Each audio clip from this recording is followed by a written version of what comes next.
Assalamualaikum warahmatullahi wabarakatuh. Perkenalkan, nama saya Nadila Fitri, NIM 2018 11 480. Saya akan mempresentasikan dengan judul Kepemimpinan Islami.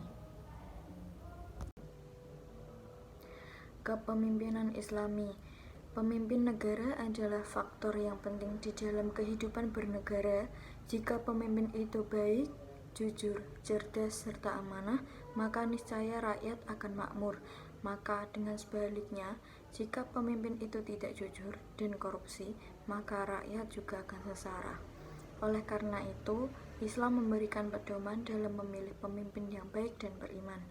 Dengan mengetahui hakikat kepemimpinan di dalam Islam, serta kriteria dan sifat-sifat apa saja yang harus dimiliki oleh seorang pemimpin, maka kita wajib untuk memilih pemimpin yang sesuai dengan petunjuk Al-Quran dan hadis.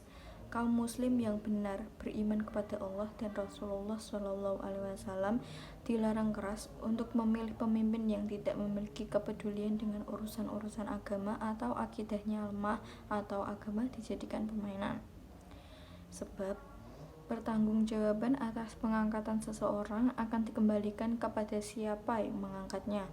Dengan kata lain, masyarakat harus selektif dalam memilih pemimpin dan hasil pilihan mereka adalah cermin siapa mereka. Kepemimpinan menurut pakar. Menurut James A.F. Stoner, kepemimpinan didefinisikan sebagai proses pengarahan dan mempengaruhi aktivitas yang berkaitan dengan tugas dari para kelompok. Lalu Wahyu Sumijo, butir-butir pengertian dari berbagai kepemimpinan antara lain. Yang pertama, kepemimpinan adalah suatu yang melekat pada diri seorang pemimpin yang berupa sifat-sifat tertentu seperti kepribadian, kemampuan, serta kesanggupan. Kepemimpinan adalah rangkaian kegiatan atau activity pemimpin yang tidak dapat dipisahkan dengan kedudukan serta gaya. Yang ketiga, kepemimpinan adalah sebagai proses antar hubungan antar pemimpin. Kepemimpinan menurut Islam. Kepemimpinan di dalam Islam adalah suatu hal yang intern, serta merupakan salah satu subsistem dalam sistem Islam yang mencangkup pengaturan seluruh aspek kehidupan secara prinsip. Islam mengatur niat, amal, tujuan, sekaligus sumber kehidupan otak manusia, kemudian mengatur proses hidup, perilaku, dan tujuan hidup sejak dini. Hendaknya setiap manusia selalu menanamkan keyakinan bahwa dirinya terlahir sebagai pemimpin, sebagaimana sabda Rasulullah. Setiap pribadi adalah pemimpin dan kelak akan dipertanyakan tentang kepemimpinannya. Hadis riwayat Muslim. Pada prinsipnya, menurut Islam, setiap orang adalah pemimpin. Ini sejalan dengan fungsi dan peran manusia di muka bumi sebagai khalifatullah yang diberi tugas untuk senantiasa mengabdi dan beribadah kepadanya sebagaimana tercantum dalam surat Al-Baqarah ayat 30. Bismillahirrahmanirrahim. Idza qala rabbuka lil malaikati inni ja'ilun fil ardi khalifah qalu ataj'alu fiha man yufsidu fiha wa yasfiku dima wa nahnu nusabbihu bihamdika wa nuqaddisu lak qala inni a'lamu ma la ta'lamun.